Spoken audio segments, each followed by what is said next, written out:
She came to me pale, trembling, said she dies every night in her sleep. But the true danger? It wasn't in her dreams, it was in her blood. The moment Lena walked into my garden, I already knew what tormented her. Not because she spoke, but because her eyes had gone glassy from nights without rest. Her hands shook like autumn leaves in wind. I offered her a cup of valerian tea before she could even sit. "Please," she whispered. "Help me. I think I'm dying." Lena was only 30, healthy, married, a mother to a beautiful little boy named Mark. But for the last month, she had been haunted by dreams so vivid, so real, she believed she was dying in them. "One night I drown in a lake," she said, wringing her hands. "The next, I'm run over by a car. Sometimes, someone stabs me in the dark. I always die. And when I wake up, I feel like I already have." Her voice cracked. "I can't sleep. I'm afraid to close my eyes." I took her hand. Cold. Pulse thin.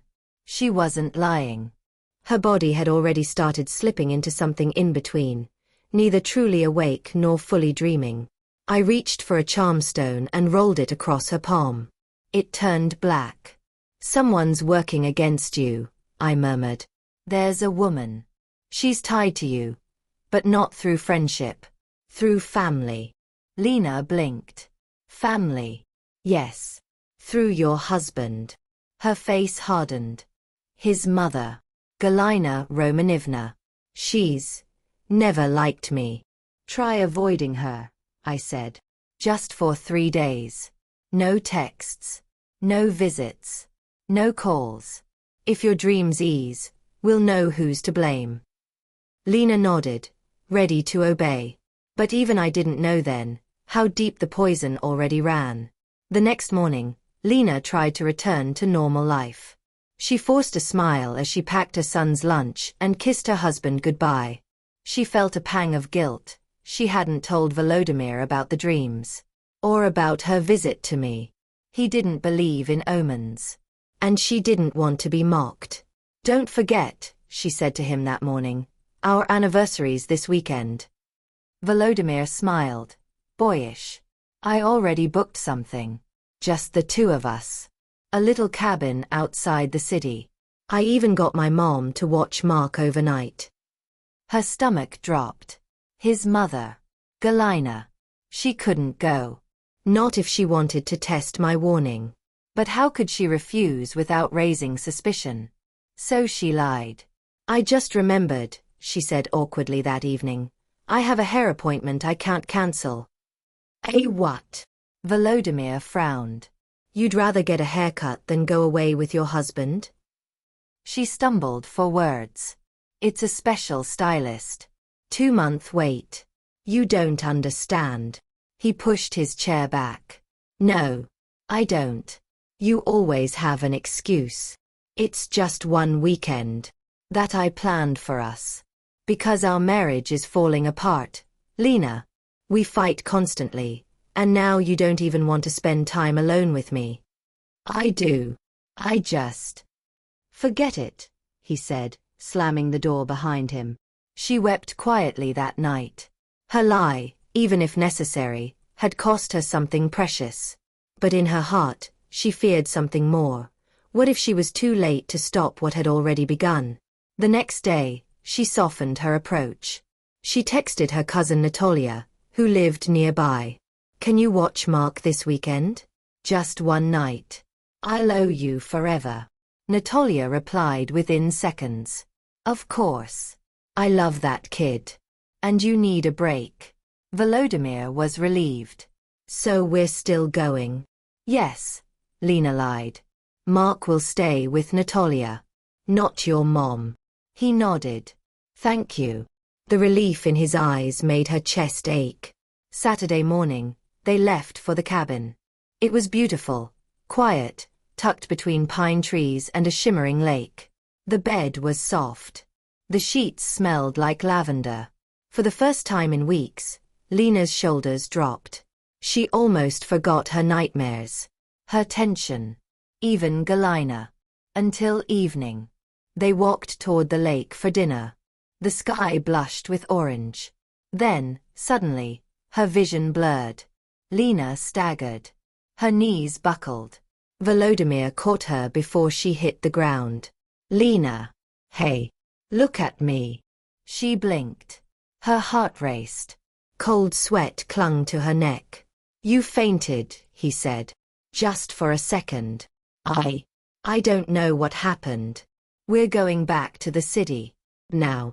I don't care if it's nothing. We're going to the hospital. No, she pleaded. Let's wait till morning. But he was already calling a cab.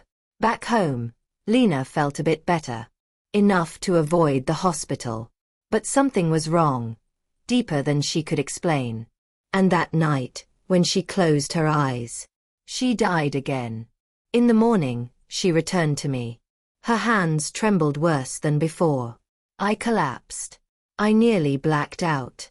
Something's killing me, Madam Grace. I laid a handful of dried peas on the table. Sort these while you talk. She obeyed. When was the last time you or your husband stitched a shirt? I haven't sewn anything in years. Check again, I said. Your dreams, your fainting. They all began when something of yours was bound. With thread. By another's hand. Lena's breath caught. I'll search, she promised. Every drawer. Every pocket. Good, I nodded. And when you find it, bring it to me. Fast. She found the thread, but it wasn't sewn by her hands. And the moment she touched it, her soul screamed. The spell was already deep in her blood.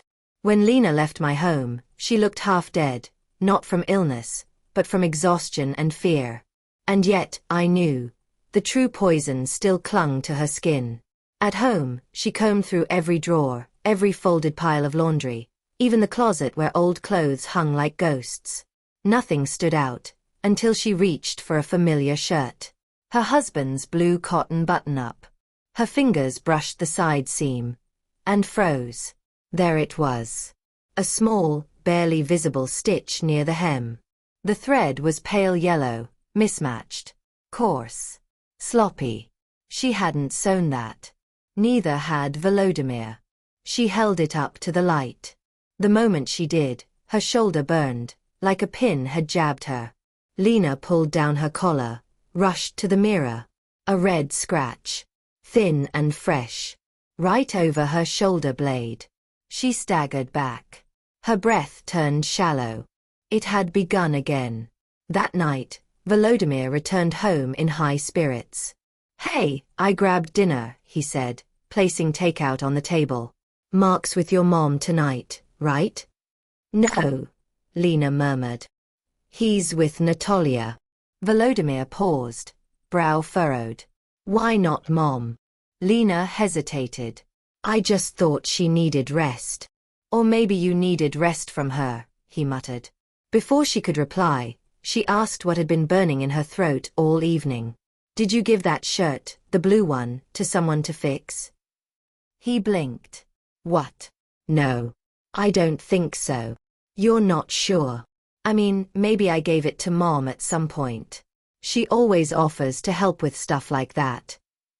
Lena felt her knees weaken. You're saying, your mother might have sewn it? He narrowed his eyes. Okay, what's going on? I just think something's wrong with that shirt, she said. I've been getting strange scratches since I started wearing it around the house. Volodymyr exhaled. Is this about your dreams again? She nodded. Lena, this is getting out of hand. You think my mother is trying to curse you? Through my laundry? No, she faltered. You're paranoid, he snapped. She may be tough, but she's not a witch. And she loves Mark. I'm not saying she's a witch, I'm saying. I'm done with this, he said, grabbing his coat. I'm going for a walk. The door slammed. Lena sank onto the couch. Alone. Again. But she didn't give up.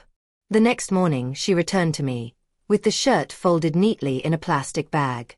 I didn't need to touch it. The moment she placed it on my table, I smelled it. Iron. Salt. Ash. A blend only found in black magic done by accident, or ignorance. This was sewn with bad intention, I said. But not in the way you think. Lena frowned.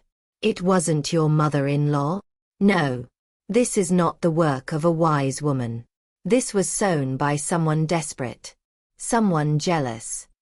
She blinked. Natalia. I cannot tell you her name, I said. But I can tell you this. The spell backfired. It was meant for your husband, to draw him towards someone else.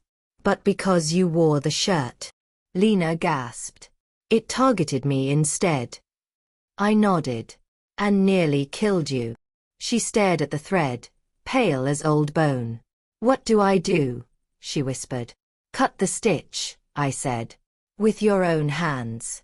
Speak these words as you do. I unbind what was not mine.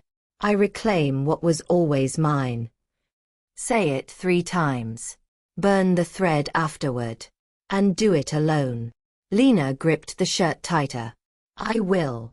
That evening, while Volodymyr and Mark were at his mother's, Lena did the ritual. She waited until the clock struck midnight. Then she took the shirt, snipped the thread and whispered, I unbind what was not mine. I reclaim what was always mine. Once star, twice star, a third time. The thread curled in her palm like a dead worm.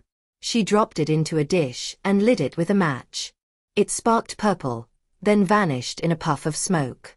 And for the first time in weeks, the air in her apartment felt warm, still, safe. She exhaled, deep, full, and smiled. 2 days later, Lena hosted a small birthday party for Mark. The whole family came.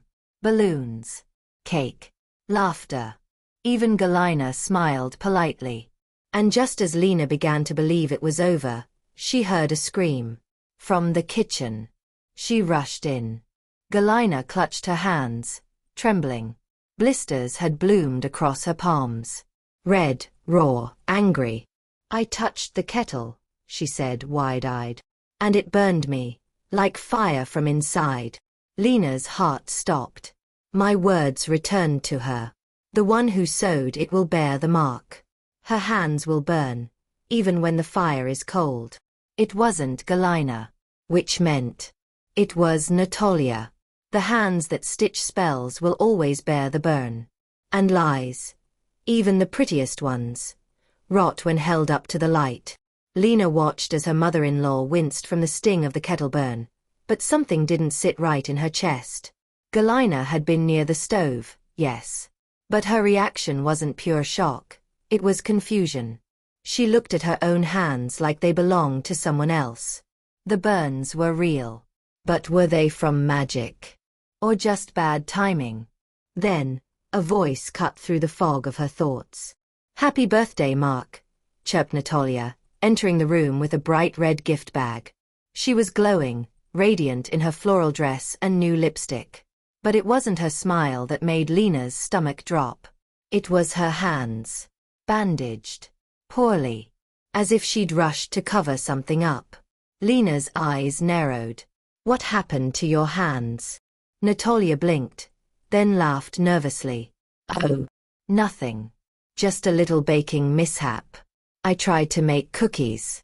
You know me, total disaster in the kitchen. She waved it off. But Lena didn't laugh. Because now she knew. That night, after the guests had left and Mark was asleep, Lena cornered her husband in the kitchen. Why didn't you tell me you used to date Natalia? Volodymyr looked up from rinsing dishes, startled. Because it was years ago. Ancient history. So you admit it. I'm not hiding it. We dated for a few months in college. That's it. It ended before I met you. She's still in love with you. He sighed. Lena. No. Don't, Lena, me. She lied about having a boyfriend. She made up some surgeon, even showed me a fake photo from a magazine. And you know what else? Her voice cracked. She sewed that shirt. The one that nearly killed me. Volodymyr dropped the plate he was holding. It shattered in the sink. What are you talking about? She did a love spell. A bad one. It was meant for you, but I wore the shirt, and it nearly drained the life out of me. He stared at her, pale. You're not serious. I am. I went back to blind Madame Grace. She confirmed everything. And Natalia, her hands, she's the one with the burns. Not your mother. Volodymyr ran a hand through his hair. This is insane. She wants you, Lena whispered. And she tried to take you. Silence. Then. I'll talk to her, he said. But Lena didn't wait. She confronted Natalia the next morning outside her building, where she always waited for the local bus. Don't pretend you don't know why I'm here. Natalia's smile faltered. Lena, please. Show me your hands. I said it was from baking. Show me. When she hesitated, Lena grabbed her wrist and peeled back the edge of the gauze. Raw. Red. Peeling. Natalia yanked her hand back. Fine, she shouted. Yes, I did it. But only because I love him. And you don't deserve him. Lena stepped back as if slapped. You don't even see him, Natalia hissed. You're always sick or tired or having dreams. He's lonely, Lena. I just wanted to help. Help. Lena's voice was sharp as glass. You tried to kill me. It was supposed to make him love me. Not this, she gestured to her hands. I followed an online ritual. I thought it would make him realize. Realize what? That I was the better choice. Lena's fists clenched. You're not even family anymore. I'm more family than you'll ever be, Natalia spat. He loved me first. Lena stepped forward. And he loves me now. But because of you, he almost lost me. And now you're going to stay away. From all of us. Forever. Natalia's lip quivered. You can't stop me. Maybe not, Lena said. But the magic you played with, it already has. Later that night, Volodymyr found her sitting quietly by the window, sipping herbal tea. I talked to her, he said. I know, she replied. I told her never to come back. I know that too. He sat beside her. Are you okay? No, she admitted. But I will be. I'm so sorry, he said. I should have protected you. You didn't know, she whispered. But now we do. He reached for her hand. She let him take it. Together, they sat in the dark, listening to the quiet of their home. No whispers. No shadows. No dreams waiting to devour her in her sleep. Only stillness. And for the first time in months, peace. Some spells are stitched into fabric. Others into memory. But the most dangerous ones are those cast by people who believe they are owed your happiness. Lena returned to me not long after everything fell apart, and then finally stitched itself back together. Her hair was tied back. Her hands trembled slightly as she poured tea for both of us. But her eyes were steady. He's back, she said. He never really left. But I almost lost him. I nodded. Because you wore the threads meant for him. That shirt, she paused. I never thought something so small could hold so much harm. Magic is like mold, I said. Invisible at first. But left alone, it rots through everything it touches. Lena reached into her bag and laid the shirt on my table. It was clean now. The stitches she'd unpicked left faint, ghostly holes. But the charm was broken. Can I burn it? She asked. No, I told her. Not yet. Because the healing wasn't finished. Not truly. Not until the fear was gone. In the days that followed, Lena found herself haunted, not by nightmares anymore, but by memories. Of Natalia's voice, of Volodymyr's silenced, of her own anger boiling under her skin. She didn't want to become bitter. She didn't want to see every shadow as a curse. But trust once broken leaves behind splinters, and they don't always come out clean. So she focused on small things. Cooking breakfast again. Smiling when Volodymyr reached for her hand. Taking Mark to the park and listening to his laugh. But the past lingered. Natalia had left town. At least, that's what the neighbors said. She moved out the day after the confrontation. No note. No goodbye. She took her burned hands and ran, Lena muttered once to herself. But not before leaving a deeper scar. One afternoon, Galina stopped by unexpectedly. "Do you have a minute?" she asked. Lena hesitated, but then nodded. "Come in." The mother-in-law looked around, then gestured toward the kettle. "Tea." "I'll make some," Lena offered. They sat at the kitchen table, and for a long time, there was only the soft clinking of cups. "I didn't do it," Galina said finally. "I know," Lena replied. "I saw the way you looked at me, on Mark's birthday. I was confused. The burns, the tension. I was harsh to you when you joined this family," Galina said, eyes lowered. "I judged you before I knew you. Maybe I still don't know you." "You don't need to defend her," Lena said quietly. "I'm not. I want to make peace." That word, peace. It sounded like sunlight after a storm.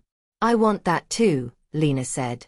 Volodymyr noticed the change first. The way Lena slept deeply again, no longer startled by invisible horrors.